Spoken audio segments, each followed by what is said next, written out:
You come from a family of filmmakers. Your mother, father, and even cousins were all involved in the industry. Tell me, what was it like growing up in Ukraine, in the industry? And how do you think that's influenced the more than 30 films and the 20 television series that you've later produced?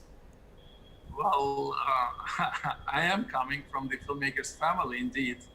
And usually I keep saying that I'm the fourth generation of filmmakers. My daughter is actually going to be the fifth generation of filmmakers.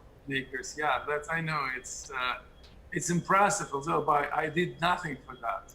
So yes, my dad, my mom, my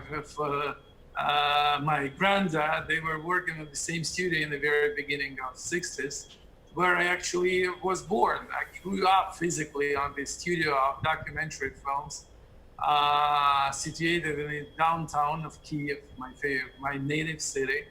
And that's exactly the only life I knew, the only universe, the filmmaker's universe.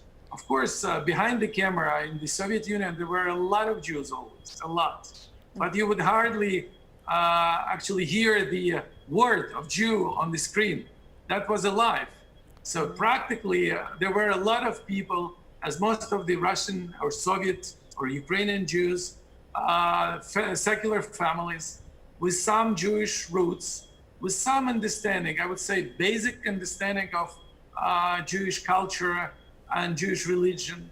For example, I must admit, that first time I've entered the synagogue, I was like 25 or 26 years old.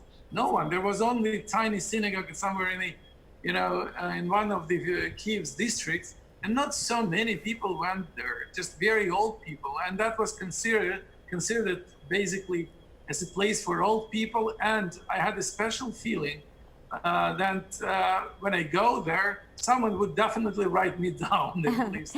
That was Soviet life, and that was not a good time to be Jewish, especially. Yeah. While working in the film industry, because that was considered as a very much ideological, segment of the life. And with the ideological segment of the life, Jews were not allowed to be very active. I remember myself when I was trying to, enter the film school. I did finally. My grandfather, who was a classical documentary filmmaker, and his sister was a legendary documentary filmmaker, Astir Shu, whose portrait and photographs were hanged on the walls of the film schools in the Soviet Union. Some of your work really centers around Jewish characters and themes, which, as you said, was something that was not so common.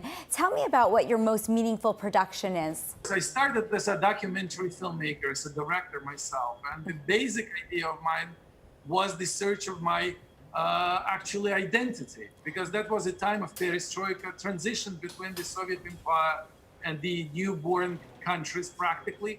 And at that time, many of us, people belonging to the different nations and religions, just asked themselves, where are we coming from? So I did a couple of movies, and the major production of mine was the movie called Farewell USSR, actually in two parts, two big movies. And that was screened in Jerusalem and Tel Aviv this January, because as a part of the tribute organized by the Cinematax in Israel to my works, both directorials and producers.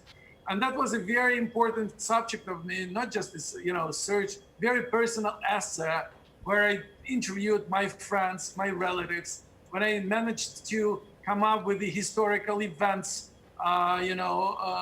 of Kiev's life, very much connected with the Jewish life.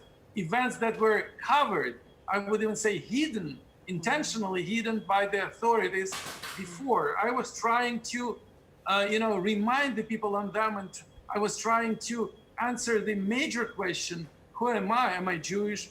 Of what culture, Russian culture as we used to be. That was the most important I would say, Jewish film for me. Amazing. So we only have a couple of minutes left, and I actually want to take us to modern day. You're a Jew living in Ukraine, and Ukraine has been in the news a lot lately because there is a very large group of 30,000 or more Hasidim who are interested in coming to Uman for Rosh Hashanah. And we know that there's a very high rate of infection and coronavirus both here in Israel and there, and it's caused an uptick in anti-Semitism. Can you talk about that? How do you feel about what's going on today? Is there a lot of anti-Semitism in Ukraine in general? Well, first of all, I must correct a bit. I'm not living in Ukraine. I'm traveling between Ukraine, Russia, and Los Angeles. I still share my time everywhere, and I work where I produce my movies, and they are very international. But I'm very often in Ukraine. Of course, that's my favorite and native city, and I know a lot about what's going on there. So first of all, to answer your question about anti-Semitism, on one side, on the state level, no anti-Semitism. The fact that we have a Jewish president at the moment, open Jewish president, the guy who actually stated that he is Jew before he started his run to presidency.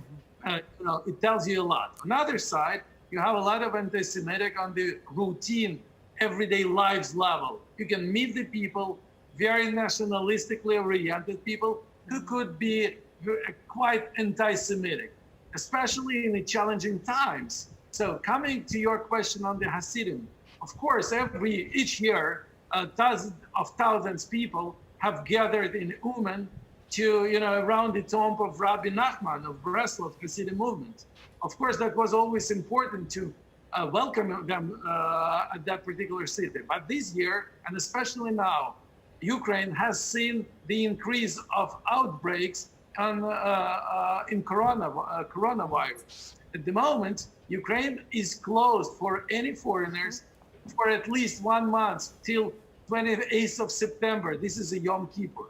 Right. So the basic idea of Hasidim coming to city of Uman is an idea of staying them and local population healthy.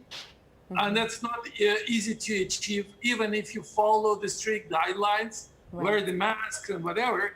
It is very difficult, especially when you have so many people gathering and having the celebration.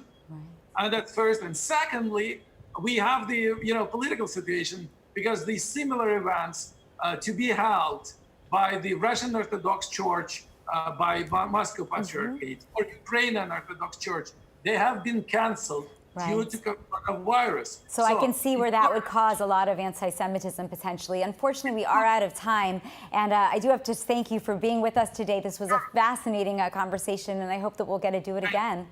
Thank you. Thank you very much. Have a great day.